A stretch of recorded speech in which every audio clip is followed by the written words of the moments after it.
Hey guys, welcome back. Today I've decided to go over some NPCs from Tears of the Kingdom, ones that pique my curiosity. Specifically if there is something about them that sticks out from a meta reason, or a more personal reason to myself.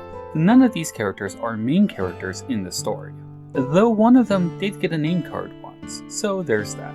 With that said, kick back and relax while I walk you through 7 more interesting NPCs in Tears of the Kingdom. Number 1. Flaxel the Bold.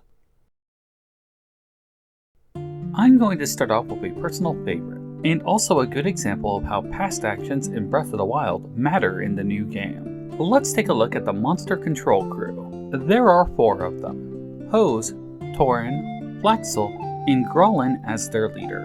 Let's briefly go over them and their history in Breath of the Wild. Grolin, I believe, is new to Tears of the Kingdom, and he is stationed in Lookout Landing organizing the squads.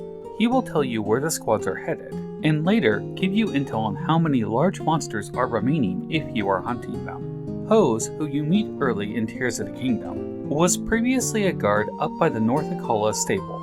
He was hired to protect the place, and very suspicious of Kilton. Torin was at the Tabantha Bridge stable and worried about one of the Great Fairies, going as far as to give Link a lot of rupees to help her. Then there was Flaxel, who is the far more interesting one of the group. She was part of a group in the Gerudo Canyon who got in trouble. You can find her ally Sasami, who triggers the Missing in Action quest, and from there you have to go and help out each of the missing members. Flaxel is one of those people, though it looks like she might be able to handle herself. Once all 4 of them are reunited, they chip in and give Link some rupees for his help, and then end up going their separate ways. It would seem that this instance had a pretty big impact on Flaxel though, as her final words to Link was that if she ever saw him in trouble in the future, that she would come help him.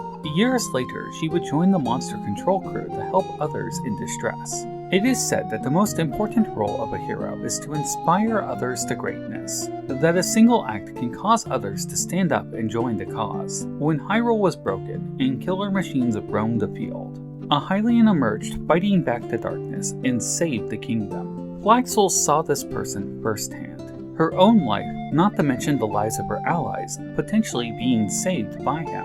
I like to believe that Link helping her in Breath of the Wild inspired her to help others in Tears of the Kingdom. That is why she volunteers to fight monsters, and that is why she is on my list. Number 2. Pyper the Flutist. I find Pyper of the Stable Trotters rather enduring. It would seem that after the group broke apart, he moved over to the Highland Stable pursuing a crush on young Haiti. It's not that odd. Pyper himself is a young boy after all. Anyhow, he is trying to impress the girl and show her a scene from a book she read. A scene with a glowing tree. This unfortunately led to him lighting a tree on fire by accident, which got him in trouble at the stable. But his intent is what calls out to me. He is trying, within his power, to present an image to a girl he likes of something spectacular. That's admirable, even if he was reckless with the act.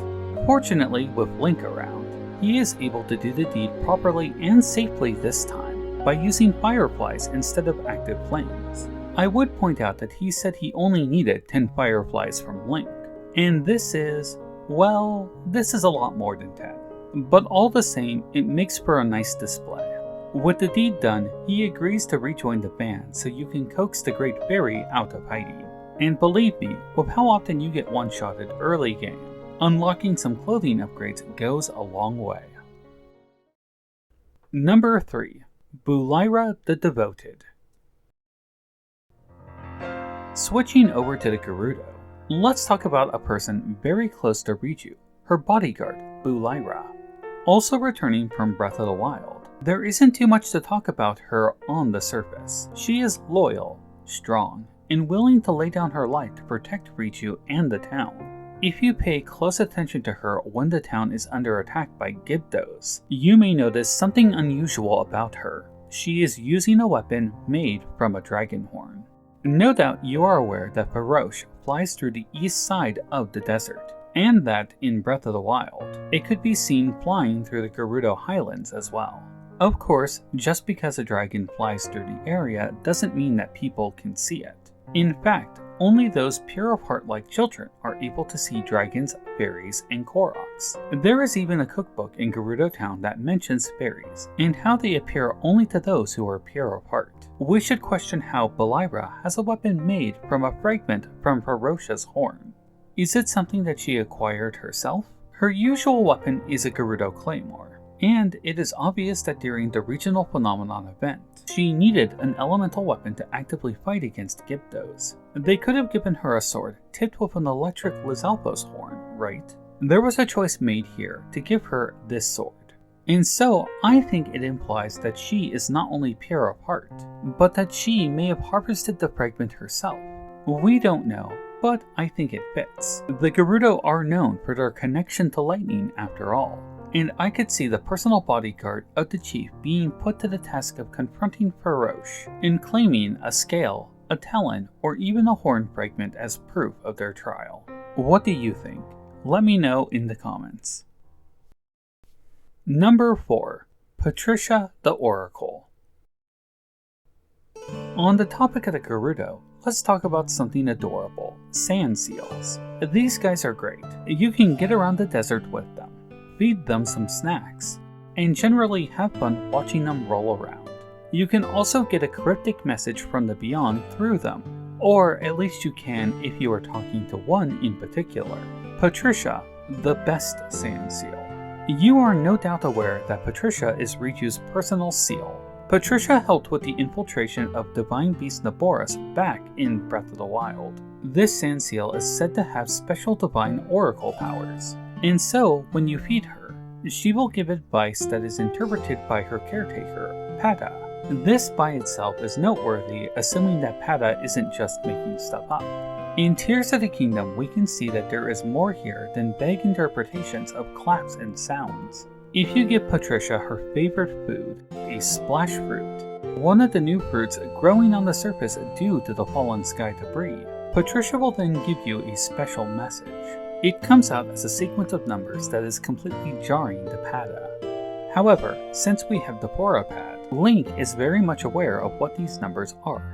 They are spatial coordinates. When we go to the location, we will find one of these orbs with a Gerudo symbol on them. The question here is how Patricia knows the coordinates of these orbs. Most of her advice is common sense, like staying in the shade, eating food to keep cool, and wearing Rito gear to stay warm.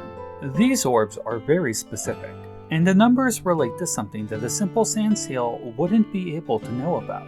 I think there is more than meets the eye when it comes to this seal, but that may be a theory for another time. Before we move along, are you enjoying the video? If so, a like and subscribe really helps out around here. I put out a video every week, and right now, every little bit counts. I hope by the end of this video, I will have earned your subscription. Now, back to the list. Number 5. Fake Princess Zelda. One of the Lucky Clover quests over at the Dueling Feet stable will involve chasing after Princess Zelda, who has been kidnapped. Traveling up to the peak of the mountain will find her in a cage. This is of course a Yiga trap, and as soon as you remove the cage, they will jump you. It's pretty well known at this point after this event. If you go and visit the Great Plateau, this same Yiga member will reprise their role by the campfire down the path from the Shrine of Resurrection. It's a cute setup. It's the same place that King Rome's ghost first talked to Link when he awoke. When you speak to her, you will get jumped by the Yiga again, but she says something interesting. She makes a comment about you falling for the same trick again. This makes me think that it is the same person playing Zelda as before, and that they might genuinely enjoy playing the role. While the Yiga may come across as faceless mooks you beat up to get rupees, sundelions, and bananas from, they are actually people too. This hinting at a personality means that there is something distinct about this member, and that is what sticks out to me. I kind of wish that we could have a conversation with these members before it turns into life-threatening violence. With the Demon King resolved at the end of the game, I would like to think that fake Princess Zelda might have a life ahead of them as an actor. Number 6. Nat and Meghyn. Let's talk about a couple of returning NPCs, Nat and Meghyn. These two girls were out exploring the world of Breath of the Wild, looking for hardy mushrooms. This often got them in trouble, where they would get attacked by bokoblins. You could of course rescue them, and afterwards they would get right back to searching for mushrooms. It would seem that Nat is very focused on selling them, while Meghyn tries to stress just how dangerous their pursuit is. Years later in Tears of the Kingdom, they are still at it. With the recent caves appearing, they are eager to go hunting for mushrooms wherever they can find them. And this time around, they have learned of a secret location, the fabled Mushroom Haven. As ridiculous as it sounds, if you travel around helping them, you will come upon this location, a bright humid room filled with mushrooms. It's a pretty location, and so the girls get their happy ending. That isn't why they are on the list though. These two were pretty minor characters. I wouldn't be surprised if there were players who never encountered them. And for the ones who did, I doubt they really remembered the girls at all. For the developers to take these two minor NPCs and make a quest chain for them, to even make a special room like this at all, that stands out to me. I honestly wish that there was a lot more of this put into the game, because there is a lot that is lacking. If they could make a quest chain for a couple of minor characters like this, you think they could drop a few journals in the game explaining fundamental questions that remain unanswered. Moving along. Number 7. Shamae the Dreamer. Shamae is a small girl who lives at Woodland Stable. In Breath of the Wild, there was a small quest with her where she wanted to see some barrels float. This basically served as a small introduction to using Octorok balloons in the game. It's cute. This girl is really obsessed with things floating in the sky. But what's important is the stuff that the girl talks about. You see, in Breath of the Wild, she mentions that in her dreams, she sees people living in the skies. She asks if you believe that people long ago lived in the sky. She doesn't wait for a response before asserting that she does. Once you make the barrels float, she will be astonished by it and mention them flying to the land in the clouds. She says that she wants to fly to this land and ride a big bird like in her dreams. After giving you a star fragment as a reward, she will then mention that only good kids can see the kingdom in the sky. I'll be honest with you, when I first encountered this girl when the game launched, I took this as an admission that Skyward Sword was canon to Breath of the Wild, and that this encounter was basically confirming it.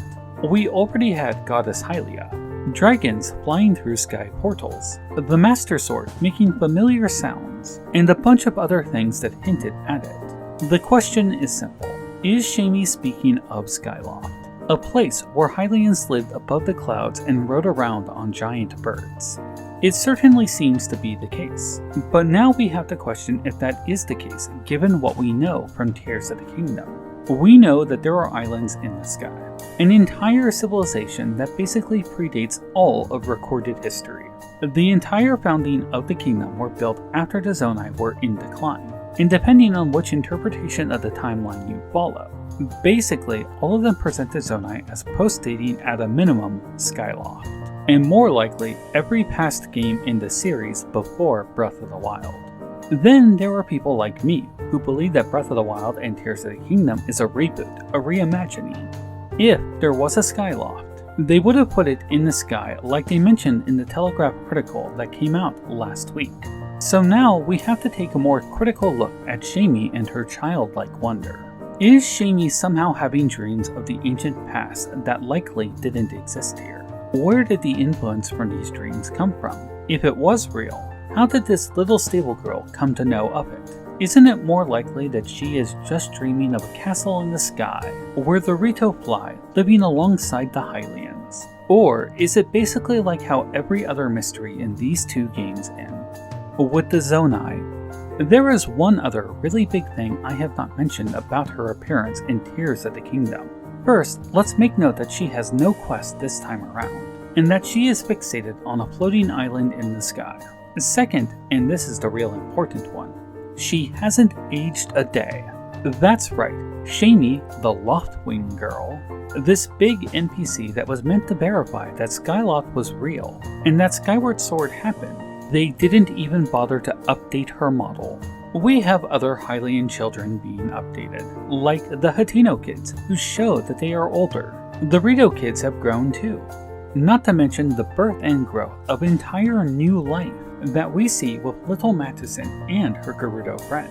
It's hard to believe that they missed increasing Shamae's age. She is apparently that insignificant to the story of Tears of the Kingdom.